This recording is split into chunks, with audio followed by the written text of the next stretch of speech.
This is the story of why Max Verstappen is betting his championship future on an engine that has never turned a wheel in competition. Red Bull is building its first ever Formula One power unit from scratch, a project worth over £500 million. The team around Verstappen has fallen apart in the process. Adrian Newey is gone, Christian Horner is gone, Helmut Marko is gone. Ford's own performance director admits they could end up behind the established manufacturers.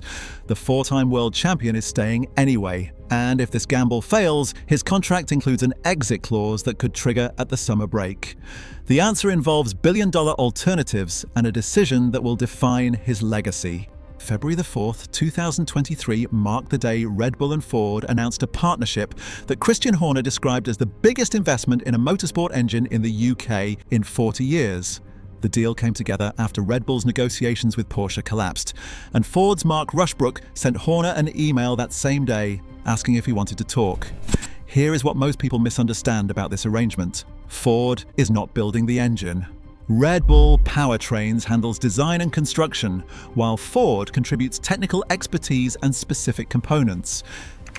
The operation runs out of the Joch and Rindt building at Milton Keynes, where approximately 600 employees work on the project. Many came directly from Mercedes' championship-winning engine operation at Brixworth, including technical director Ben Hodgkinson after 20 years at Mercedes and Steve Brodie after 21 years. Ford's original scope covered only the electrical side, handling battery cells, electric motors, inverters, software, and calibration. That changed during development when the scope expanded to include internal combustion engine work and turbocharger development. Parts now get made daily in Dearborn, Michigan, and shipped to Milton Keynes. The engine fired for the first time in August 2022, with Red Bull founder Dietrich Mateschitz present shortly before his death that October. Verstappen described the sound as crisp after hearing it himself. Ford maintains the project remains on schedule. And this is where it gets interesting, because Red Bull has openly acknowledged potential weaknesses. Chief engineer Paul Monahan admitted it would be logical for Red Bull to carry a small deficit on the internal combustion engine compared to established manufacturers. Toto Wolff compared Red Bull Powertrain's challenge to climbing Mount Everest, and Rushbrook did not push back.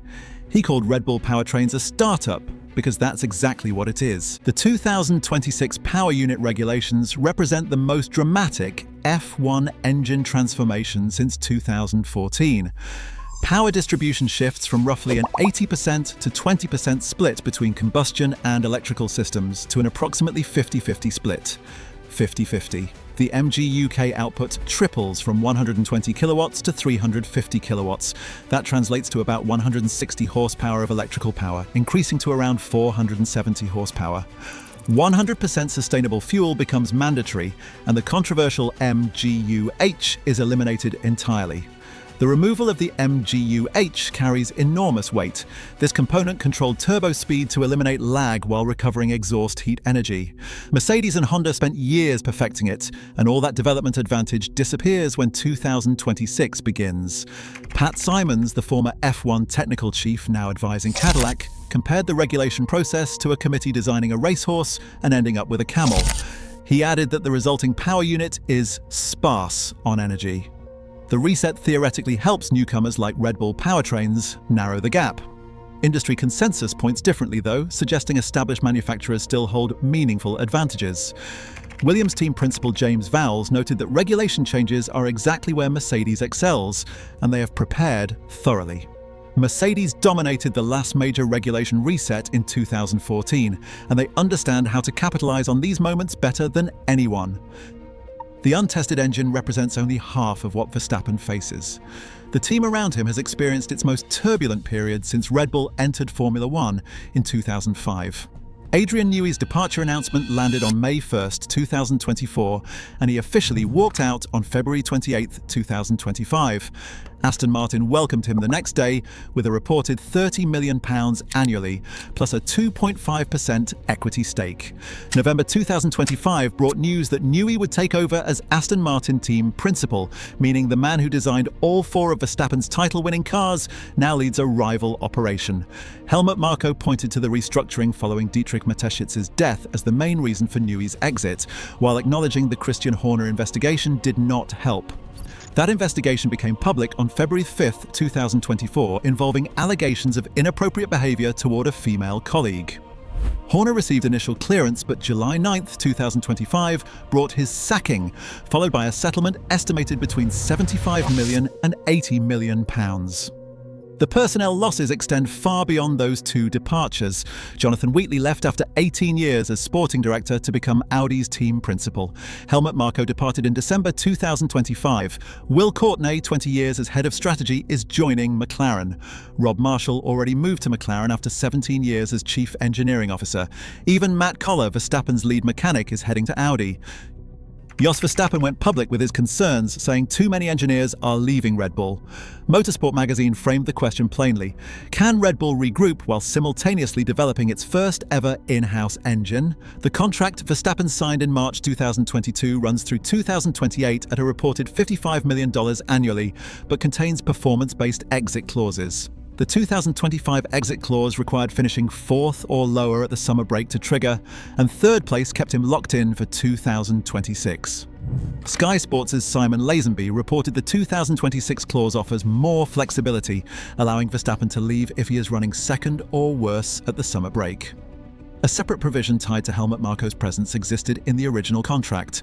That clause was removed through a side letter in late 2024. Marko has since departed anyway, so the provision no longer applies. Verstappen's public comments reveal growing uncertainty. Speaking ahead of the 2025 Qatar Grand Prix, he acknowledged his deal runs until 2028, but emphasized everything depends on whether the new rules turn out to be fun. If they are not, he does not see himself hanging around. He added that leaving the sport tomorrow would not be difficult, and once he stops, he really stops. His assessment of the team turmoil has been direct. Verstappen said keeping things as they were would have been better for Red Bull when asked about Newey's departure. After Horner's sacking, he thanked Horner publicly and described how Horner went through fire for him. Mercedes pursued Verstappen openly through 2024, with Toto Wolff comparing a potential Russell-Verstappen lineup to the legendary Prost-Senna partnership. That pursuit cooled considerably after Mercedes signed 18-year-old Kimi Antonelli as Lewis Hamilton's replacement. Wolff's tone shifted entirely by March 2025, stating that pursuing Verstappen was not on any radar. Sky Sports' Ted Kravitz reported in January 2025 that Mercedes appears to be feeling the same kind of gains they experienced before sweeping the board in 2014. The more compelling alternative sits at Aston Martin, which offers something no other team can match: Adrian Newey, Honda power and unlimited resources in one package. The combination essentially recreates the successful Red Bull formula under different ownership. Newey's first Aston Martin car represents the first design created entirely under his leadership. His record speaks for itself. He has won 25 world championships across Williams, McLaren and Red Bull. His designs won 21 of 22 races in 2023. Honda becomes Aston Martin's exclusive Formula One works partner starting 2026, bringing the same engine program that powered Verstappen's 4 consecutive championships. Andy Cowell noted that Newey knows and respects the Honda engineers, and existing relationships allow conversations to jump straight into engineering details. Lawrence Stroll's investment has exceeded £600 million since acquiring Force India assets for £90 million in 2018, including a £200 million AMR technology campus.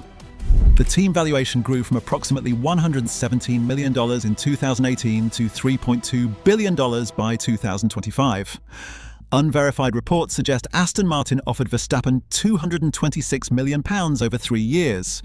Late 2025 brought reports that Verstappen's race engineer Gianpiero Lambiase may be in talks with Aston Martin. Ford's F1 history offers important context, containing both extraordinary success and spectacular failure. The Cosworth DFV era, from 1967 to 1983, stands as Ford's greatest motorsport achievement. 155 Grand Prix victories, 12 Drivers' Championships, and 10 Constructors' Championships flowed from a £100,000 investment. The Jaguar racing venture from 2000 to 2004 tells a different story. £500 million over 5 years produced just 2 podiums and 0 wins. Corporate interference drove the failure, with 8 different team principals cycling through while Detroit tried to control British operations. November 2004 brought Ford's exit when they sold Jaguar to Red Bull for a symbolic £1. That same team went on to win 6 world championships under Adrian Newey's designs. Ford built the infrastructure and walked away just before it delivered everything they wanted. The current partnership structure explicitly addresses those past failures. Ford provides technical expertise without operational control. 2026 provides the answer to whether Red Bull and Ford can deliver.